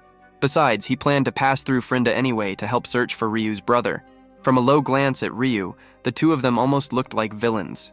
Yet all they talked about was how now, with a noble heir helping in the search, the odds of finding his brother just skyrocketed. Ryu, emotional, thanked them both. The next day they reached Frinda, the southern trade port. Finally, Ryu revealed the name. The one he was searching for wasn't a brother at all, but a girl, Lisa, 13 years old, with long blonde hair down to her waist. He roughly measured her height with his hand and said she'd be easy to recognize. Too adorable to mistake for anyone else. Nothing dangerous about a little girl wandering the world alone, right? Zed said they needed to check the records. Slaves already sold and those still up for sale. Basically, every house that dealt in that filthy business. The knight agreed. Then Zed told Ryu they'd start with the merchant he once worked for. Soon after, they stood in front of a guarded entrance. Zed told Ryu he couldn't go inside. Meanwhile, he was already dressed in a sharp suit, ready to play the role. Obviously, he'd go in as a buyer.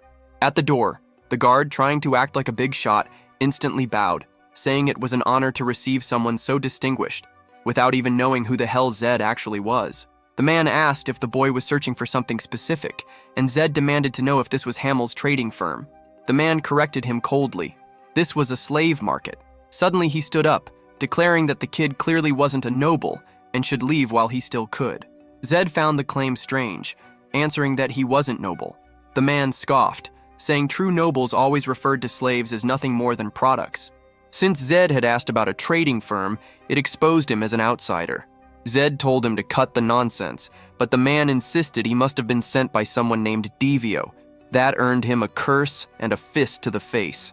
10 seconds later, he was wrecked, bloodied, slapped hard across the jaw as Zed demanded answers. The truth came out. Hamel's trading firm had collapsed, and these men had taken over the business.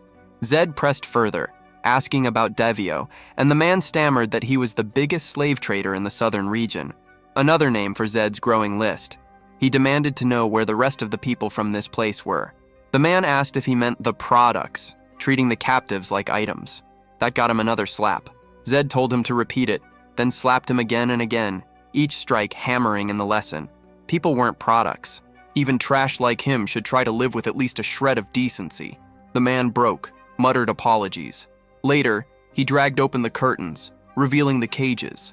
Behind the bars, worn-down men and women sat chained, faces hollow, spirits crushed. Zed asked if that was all, and the man nodded. There were no children, no blonde girl, nothing matching Ryu's sister. It wasn't surprising. Children were the most expensive slaves on the market. A girl like the one Ryu described had almost certainly been sold long ago. Zed turned to the man and told him he was lucky. Today he had the chance to become a decent human being. All he had to do was bring all the money from the firm and the prison keys. Next scene, the man was the one locked behind bars. Zed left him there, telling him it was his turn to live that life. Outside, the freed slaves bowed and thanked him. He had stripped the slavers of their money and shared it among the liberated so they could start over. A golden-hearted boy covered in grit and lightning, leaving ruin behind him. Zed took the chance to sit with the freed captives, listening to their stories and pulling pieces of information about this world. One of them, a white-haired man, introduced himself as Gordon and said he had once worked as an assistant to the Cherville family. Zed told him that if he had served those people and lived to tell it, then he was already lucky. Gordon agreed, saying the heavens must have been on his side back then.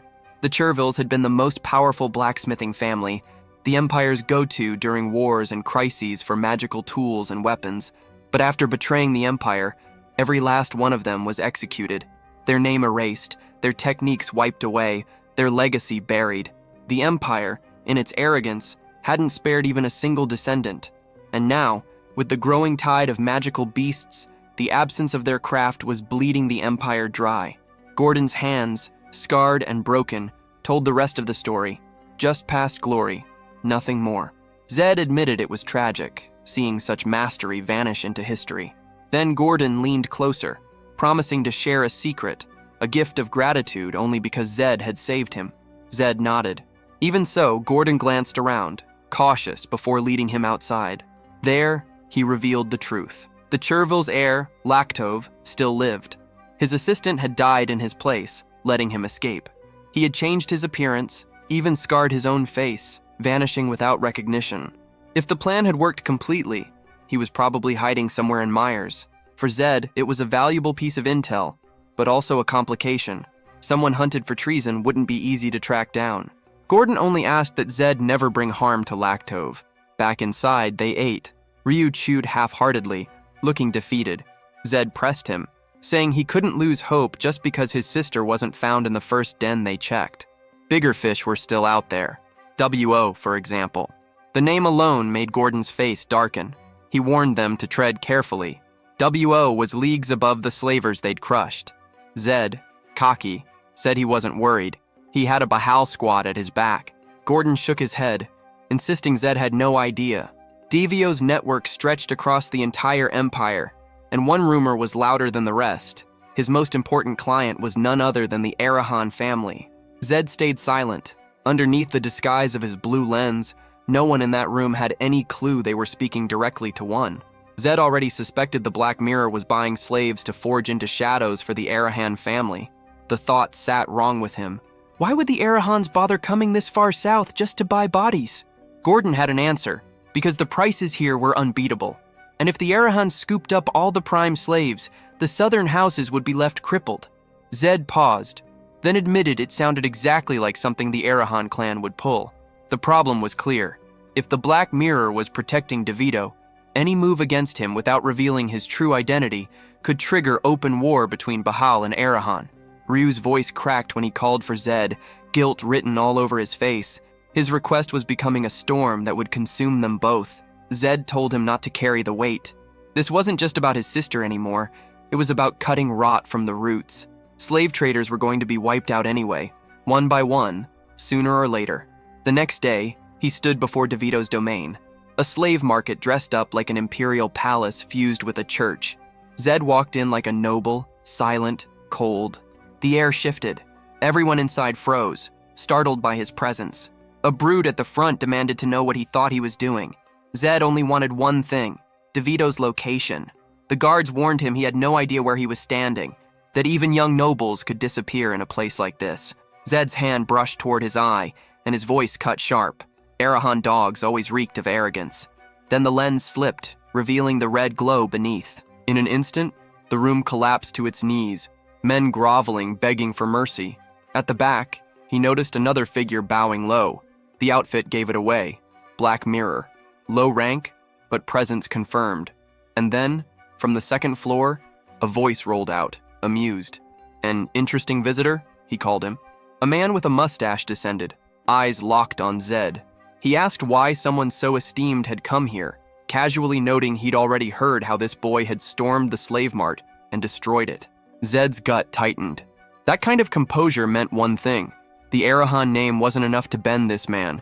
This had to be DeVito, already lifting a glass, smirking, saying he never thought the kid would actually have the nerve to walk in here. Maybe just too naive to know better. Zed cut straight to the point. From this moment on, the deal between DeVito and the Arahan was finished.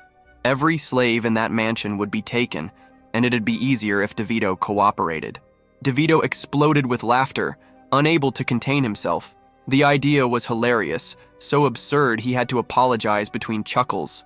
Zed stared him down, asking if the man was really so desperate to die. DeVito leaned forward, grinning, curious only to know exactly when that death was supposed to come. He waved off the tension, claiming he had no intention of killing Zed. After all, a guest like this deserved respect. But the lesson the boy was about to learn, that one would scar him for life. Just as Zed expected, this was going to end with fists. His eyes shifted to the hooded figure at the back, hoping the man didn't have too many circles. Otherwise, this fight would turn ugly fast. He braced himself to strike before the others could move, muscles coiled to snap forward. Then a voice cut through the air, someone shouting to surround the building. Zed froze, eyes narrowing. And there, standing firm, was Taurus, rallying his knights.